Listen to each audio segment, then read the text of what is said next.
Estado de Derecho que les permita seguridad y protección. Sí, ha habido un cambio en cuanto a la conducta del crimen organizado.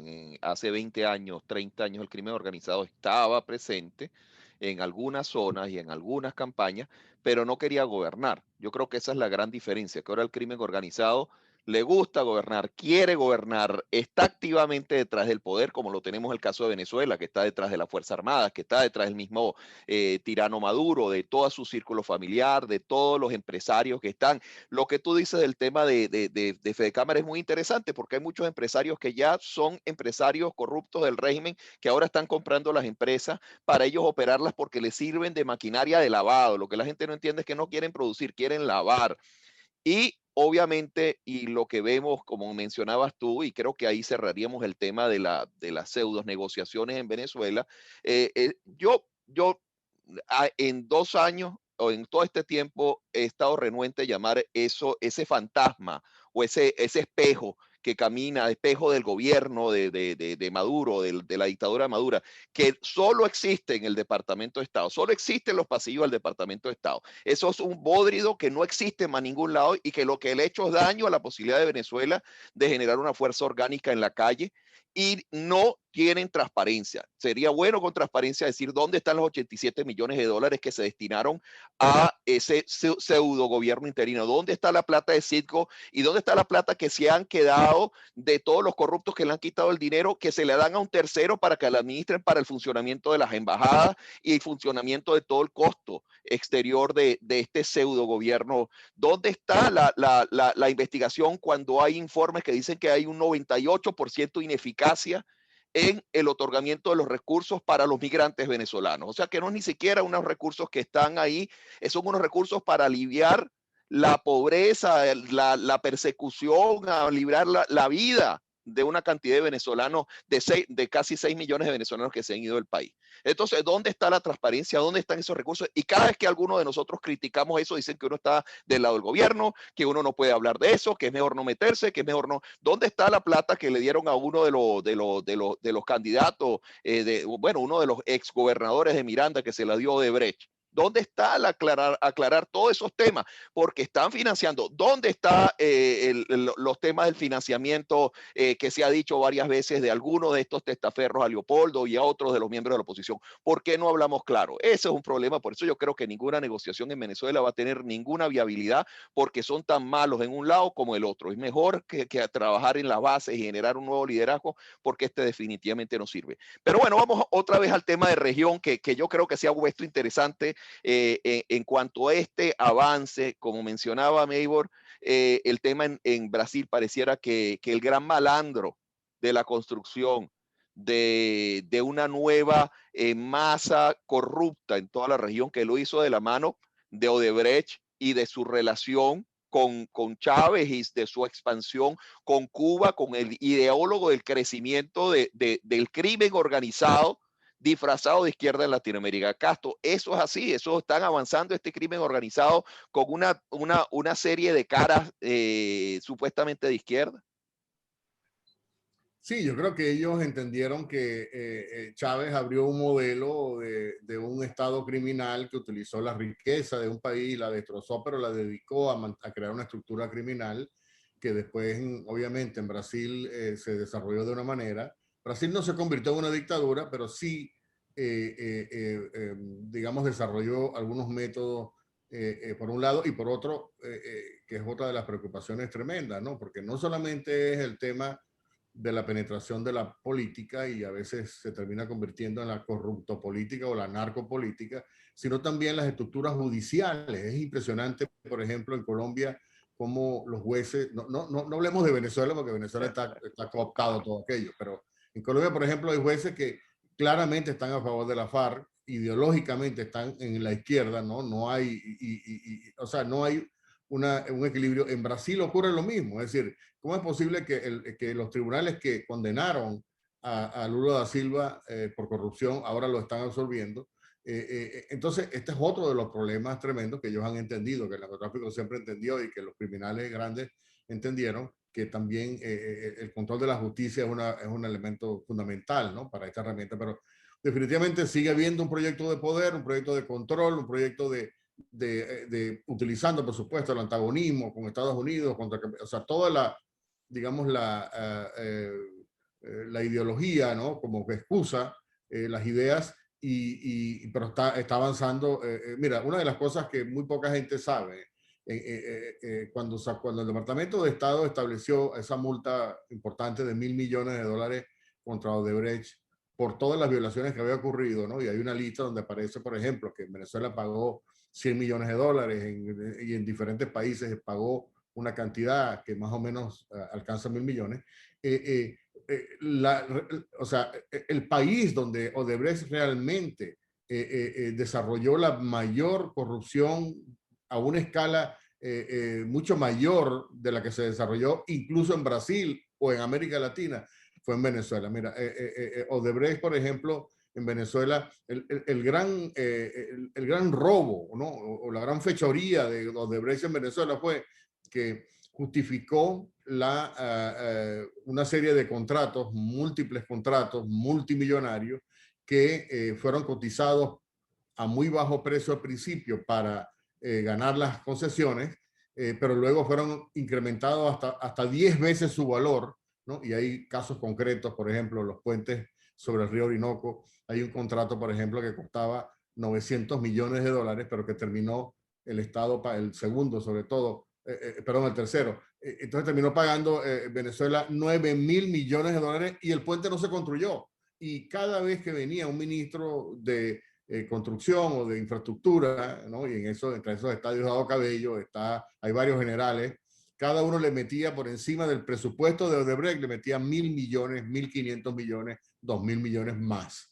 Entonces entraron 5 ministros de infraestructura, cada ministro le metía 1, 2, 1.5, y el presupuesto final de ese proyecto, que fue cotizado originalmente en 900 millones, terminó en casi 10.000 millones de dólares, y eso es un proyecto, pero ahí yo estimo que hay entre 35 y 40 mil millones de dólares que se robaron utilizando Odebrecht como palanca, y esto es el gran peligro, ¿no? O sea, lo que ocurre en Venezuela es el modelo de lo que pudiera ocurrir en Brasil. En Brasil es distinto porque es una sociedad bastante más grande, es como Estados Unidos, es una sociedad que tiene sectores muy poderosos que el sector, por ejemplo, tú lo sabes, Carlos, la diplomacia el sector militar, o sea, son sectores que no son fácilmente avasallables, pero el poder ejecutivo sí.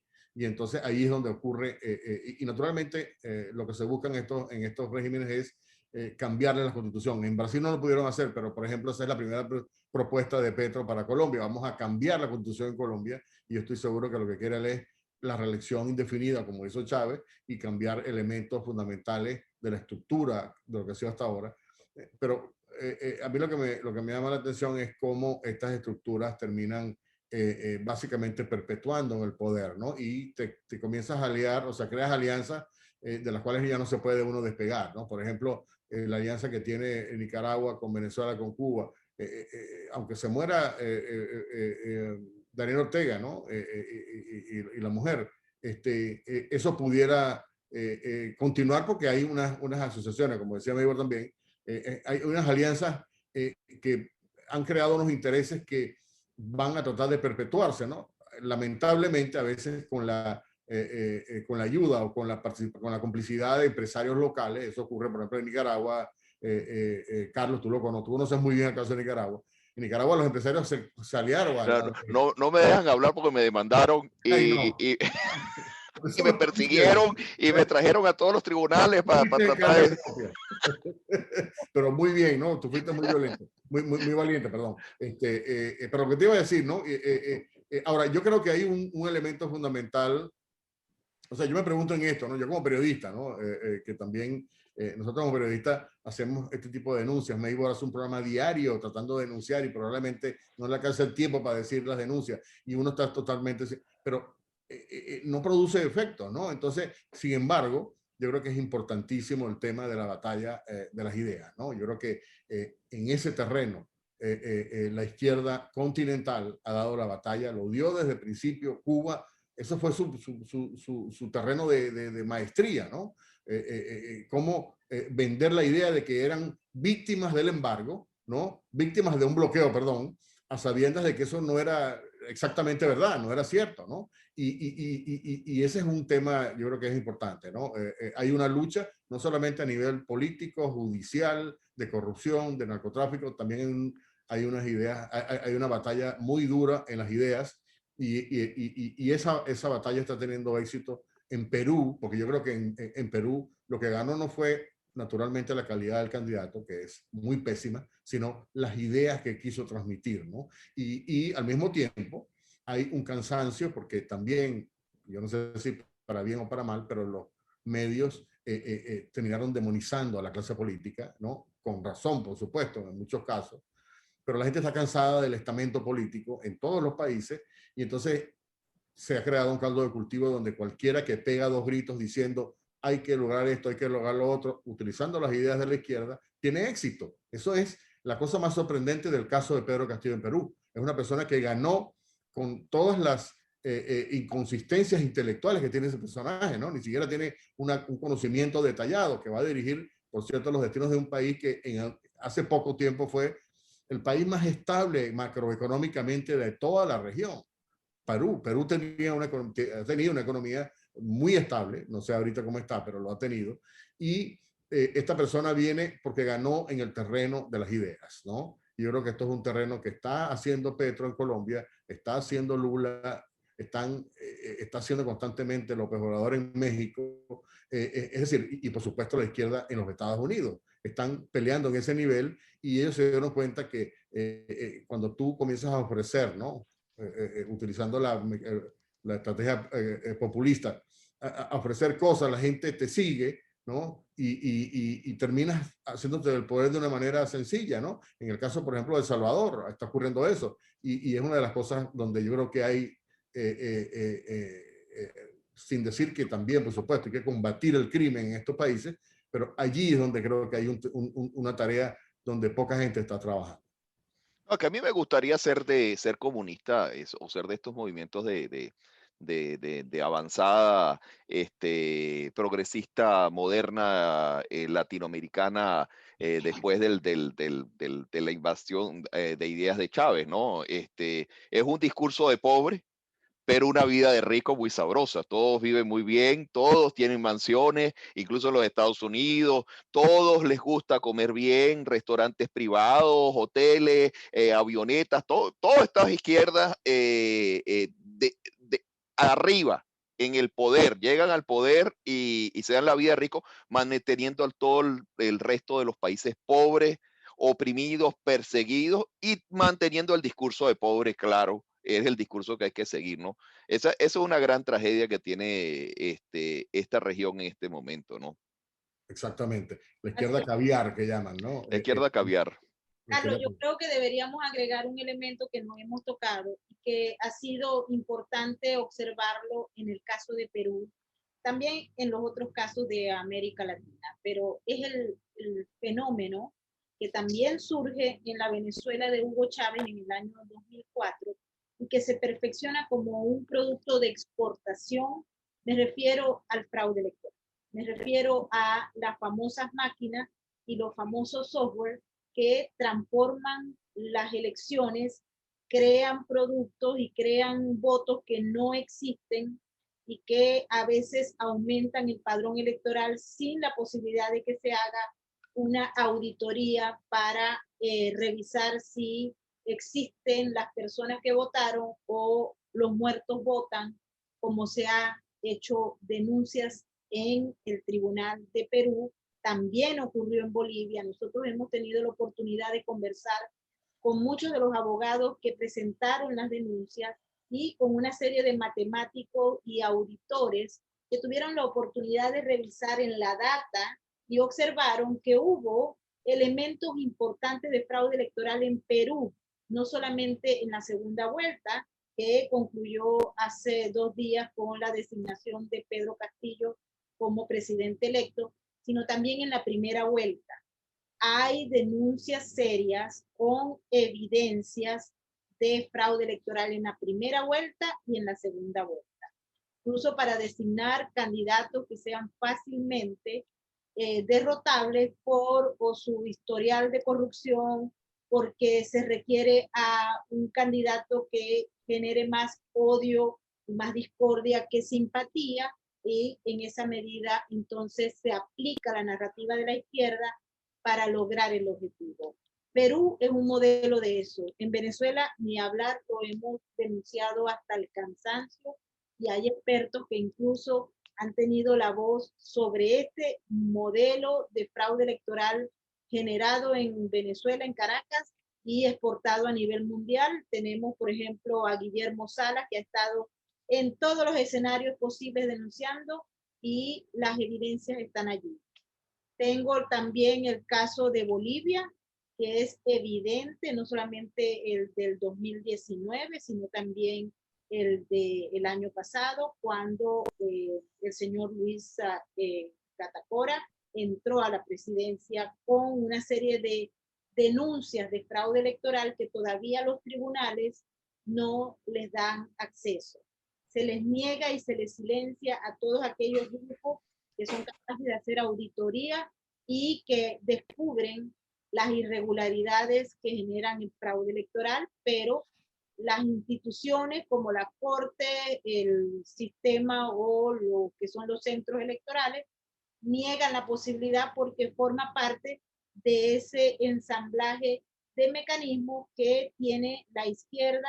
Y no hablemos de izquierda, hablemos, yo creo que de estos ambiciosos que desean gobernar y que están usándola sin ningún tipo de principios. En Colombia, este tema se está tratando muy bien. La semana pasada estuvimos hablando con la senadora María Fernanda Cabal, que estuvimos juntas en Texas, y ella me comentaba de los temores que existen sobre un fraude electoral utilizando los mecanismos que ya han sido señalados y que muchas veces están entrelazados con el mismo crimen organizado transnacional y los elementos que se han creado desde Venezuela y otros países para apoderarse de las instituciones y quedarse allí. Su objetivo es quedarse por siempre, y por ahora no se ha conseguido ninguna fórmula mágica para sacarlos del poder. Y si no, recuerden Argentina, que Macri pasó velozmente 4 años e inmediatamente volvió el kirchnerismo, porque también ellos están en capacidad de hacerle la vida imposible a aquel que esté gobernando. Y nos recordamos del señor Guillermo Lasso, que por un periodo corto le pueden hacer la vida imposible, la ingobernabilidad, aún más aún con la crisis que generó el coronavirus. Vemos entonces que ya, bueno, ya nos quedan pocos minutos. Vemos como tienen un patrón de conducta en cada uno de estos regímenes: control del poder judicial, control del aparato electoral. Yo creo que aprendieron del tema de Cuba, que no tener unas oposiciones compradas te puede generar esto que está pasando ahorita en Cuba. Es mejor tener unas oposiciones compradas que te sirvan de mesas de diálogo, que te sirvan para hacer conversaciones, que te sirvan para limpiarte la imagen, que te sirvan para frenar otros movimientos.